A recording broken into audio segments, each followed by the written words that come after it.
কেরানীগঞ্জ উপজেলার তারানগর, কলাতিয়া ও ভাকুরতা ইউনিয়নের ১৬টি মৌজায় রাজুক অধিগ্রহণ প্রকল্প হাতে নিয়েছে, যেখানে মোট জমির পরিমাণ ২,২৮৭ একর। রাজুক এই প্রকল্প সংসদীয় নেতাদের জন্য বরাদ্দ করেছে।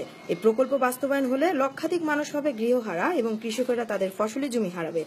তাই এলাকাবাসী এর প্রতিবাদে আজ সকাল ১০টা থেকে কলাতিয়া হতে মোহাম্মদপুর পর্যন্ত মানববন্ধন কর্মসূচি পালন করেন। কেরানীগঞ্জের ১৬টা মৌজায় রাজুক অযৌক্তিকভাবে সাংসদদের আবাসনের প্রকল্প করার জন্য পত্রিকায় কিছু খবর বেরিয়েছে। আমরা এর তীব্র প্রতিবাদ করছি। এই প্রসঙ্গে এলাকাবাসীর সাথে কথা বললে তারা ক্ষিপ্ত প্রতিক্রিয়া প্রকাশ করেন। আজকের এই আন্দোলন হচ্ছে আমাদের ১৬ মৌজার বসত ভিটা রক্ষার্থে আমরা সবাই একসাথে হয়েছি। যদি এটা নির্মূল না হয় তাহলে এই আন্দোলন চলতেই থাকবে। প্রয়োজনে আমরা রক্ত দিব, কিন্তু আমাদের বাপ দাদার ভিটে বাটি আমরা ছাড়বো না। আমাদের কৃষিকাজের জমি আমরা ছাড়বো না। আমরা আমাদের বাপ দাদার বাড়ি ছাড়বো না। আমরা আমাদের বাপ দাদার বিটা জমি ছাড়তে চাই না। বিটা বাড়ি যাতে আমাদের ছাড়তে না হয়, এই জন্য আমাদের এই আন্দোলন। আমরা এই রাজুকের কেউ অধিগ্রহণ করতে দিব না না না।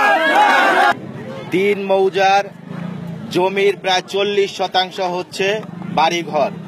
আমাদের ইতিহাস আছে, ঐতিহ্য আছে, আমাদের আবেগ অনুভূতি, স্কুল কলেজ মাদ্রাসা কবরস্থান সবকিছু আছে। আমরা এগুলো কোনো বিলাসী পরিকল্পনার জন্য ত্যাগ করতে চাই না। এখানের জনগণ এটা কোনোভাবেই মানবে না। তাই সরকার মহোদয়ের কাছে আকুল আবেদন, আমাদের জনগণের পক্ষ থেকে এই সিদ্ধান্ত অতি দ্রুত বাতিল করুন। তা না হলে এ এলাকার মানুষ ক্ষতিগ্রস্ত হবে এবং ক্ষতিগ্রস্ত জনগণ কেমন হিংস্র হয় সেটা অবশ্যই আপনাদের জানা আছে। উপজেলা চেয়ারম্যান শাহিন আহমেদ এই প্রসঙ্গে এলাকাবাসীদের পূর্ণ আশ্বাস দিয়ে বলেন, কেরানীগঞ্জের মাটিতে সরকার অনেক জায়গা অধিগ্রহণ করেছে। প্রায় ৫-৬ হাজার একর জমি বিভিন্ন প্রজেক্টের জন্য অধিগ্রহণ করেছে। ক্রমান্বয়ে কেরানীগঞ্জের মানুষ ভূমিহীন হয়ে যাচ্ছে।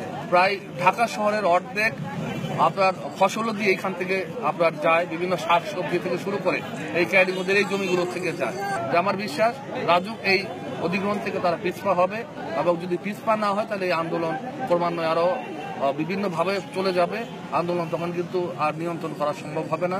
রাজুকের যে আজকে যে একটি বিষয় যে তারা অধিগ্রহণ করবে, আজকে থেকে আমার বিশ্বাস যে কেরানীগঞ্জের দিকে উনি রাজুক আর নজর দিবে না, কারণ কেরানীগঞ্জের মানুষের প্রতি তারা শ্রদ্ধাশীল হবে।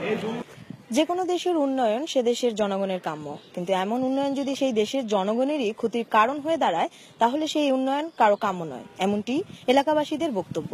আফরোজ আলী মাসা, মুক্ত সংবাদ, কেরানীগঞ্জ, ঢাকা।